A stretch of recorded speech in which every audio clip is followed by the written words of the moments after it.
A passerby captured the moment Growmaster went up in flames. The staff were all having their 9 o'clock meeting, which was all in the shop area, and they heard a bang in the corner, and before they knew it, the place was all just alight. The 6 employees hadn't even served their first customer when they were forced to flee the blaze.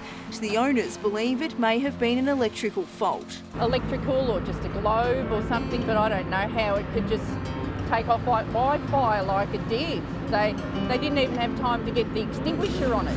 Within 20 minutes, the place had literally been destroyed. When I got the phone call that our business had burnt down, I had no idea what we were going to do. The minute I arrived, our insurance broker, Alan Wilson, was already there in the process of setting our claim in motion. Firefighters from across the Latrobe Valley worked for 45 minutes to contain the blaze. The fire in initial stages was quite intense. It was quite an effort to keep it where it is and stop it extending further throughout the premise. Hundreds of Christmas decorations and homewares set up for the festive season were destroyed. December's the biggest month of our year and it's just gone up in flames. I got a phone call from a friend who said, did I still insure Craig's nursery because it was actually on fire. So I put the phone down and went straight down there and it was on fire and it wasn't going to be put out. It was a peak season, the start of the month before Christmas, the biggest month of the year for him, and he's just lost everything. When I arrived, I found some of the staff. We realised we couldn't do anything with the office complex and the shop. It was just going to be totally burnt. So we organised an area for them to trade in there. They opened the doors the next morning with the fire damage, the fire still smouldering, and off they went.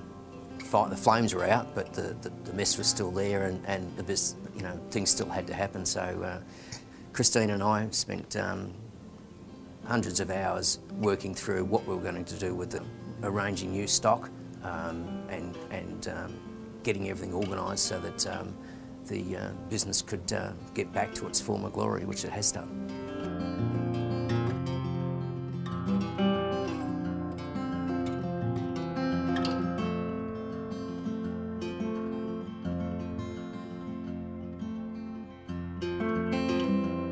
When Alan Wilson was processing our claim, of course, we'd come up with some massive costs straight away, which we were totally unaware of, apart from our stock and fixtures and fittings, in order to keep the business running.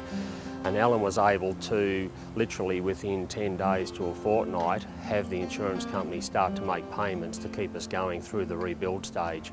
And we had progressive payments through the whole job.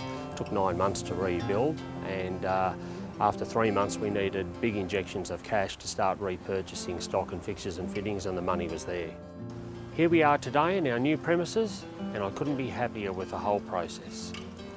When you get a major loss like that, the first person they pick up the phone to is usually their insurance person to find out what do we do, what's happened, help.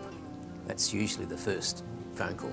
It's a credit to Craig and his staff, and I'm really proud of my staff for the work they've done as well in helping the Growmaster store get back to its former glory and even be better than what it was before.